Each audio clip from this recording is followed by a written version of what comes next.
आज हम डिस्कस करेंगे इंटीग्रेशन ऑफ वर्ल्ड इकोनॉमीज।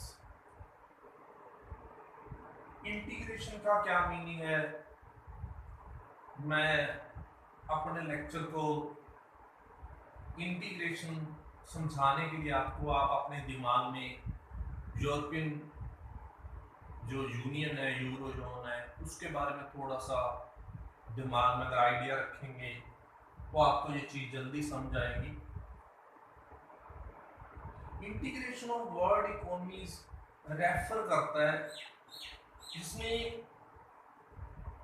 कुछ कंट्रीज इंटीग्रेट करती हैं एक दूसरे के साथ। क्यों करती हैं? वो ट्रेड के जो बैरियर्स हैं उनको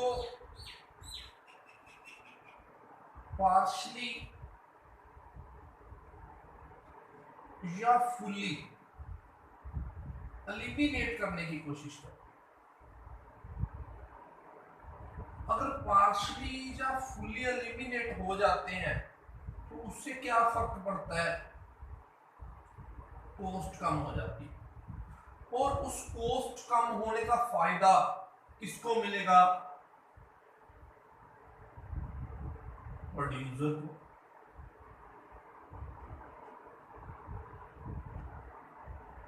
कंज्यूमर को। तो कहने का मतलब क्या है? ओवरऑल वेलफेयर हो जाएगा। इन ट्रेड बैरियर्स में quantitative as well as non quantitative barrier दोनों की तरफ भी ध्यान दिया जाता है। अगर मैं इस आइडिया की बात करूं, इसकी हिस्ट्री की बात करूं, तो मेरे दिमाग में मशहूर इकोनॉमिक्स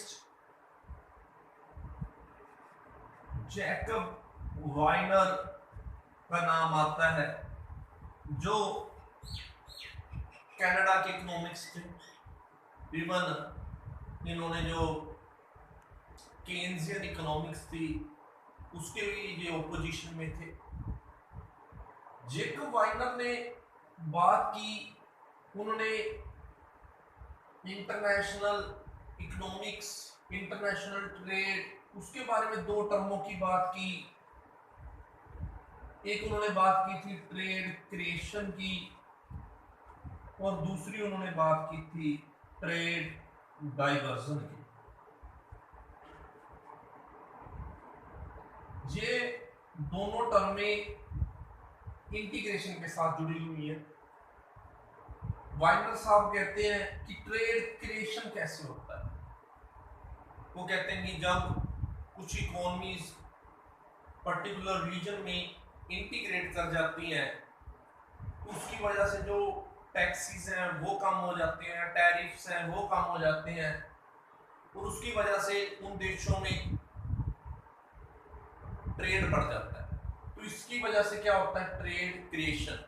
लेकिन वो साथ में कहते हैं कि इसकी वजह से ट्रेड डाइवर्जन भी होता है, क्योंकि कई बार क्या होता है,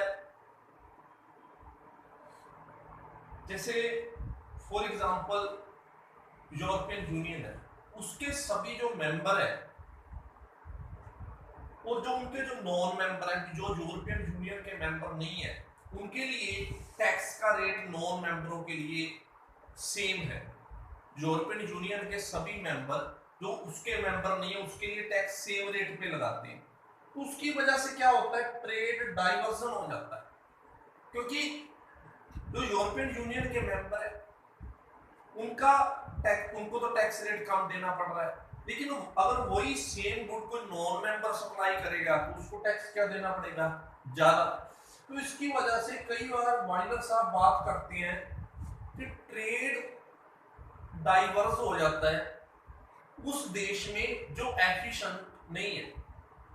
मान लीजिए यूरोपियन यूनियन में कोई सपोज हम मान लेते हैं आईटी का कारोबार है, मान लो टैक्स कम होने के कारण वहां पे किसी देश को आईटी में फायदा होने लग गया। लेकिन अगर हम वर्ल्ड वाइड देखें तो आईटी में इंडिया की सर्विसेज काफी सस्ती हैं, तो इसकी वजह से क्या हुआ, ट्रेड डाइवर्जन होगी।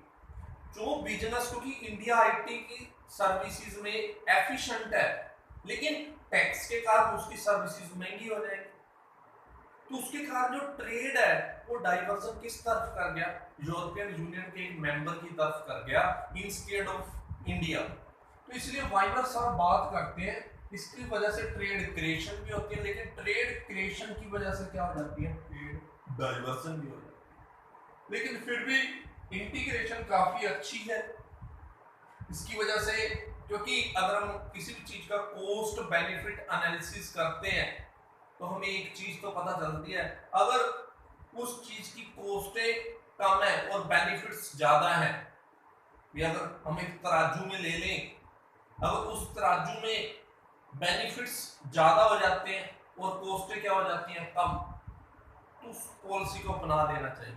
जैसे यूरोपियन यूनियन हमारे सामने बहुत अच्छी तरह से चल रही है, तो इस तरह से हम कह सकते हैं कि इंटीग्रेशन एक बहुत बड़ा रोल प्ले करती है, इसकी वजह से रिसोर्सेज का बहुत अच्छा यूज होता है।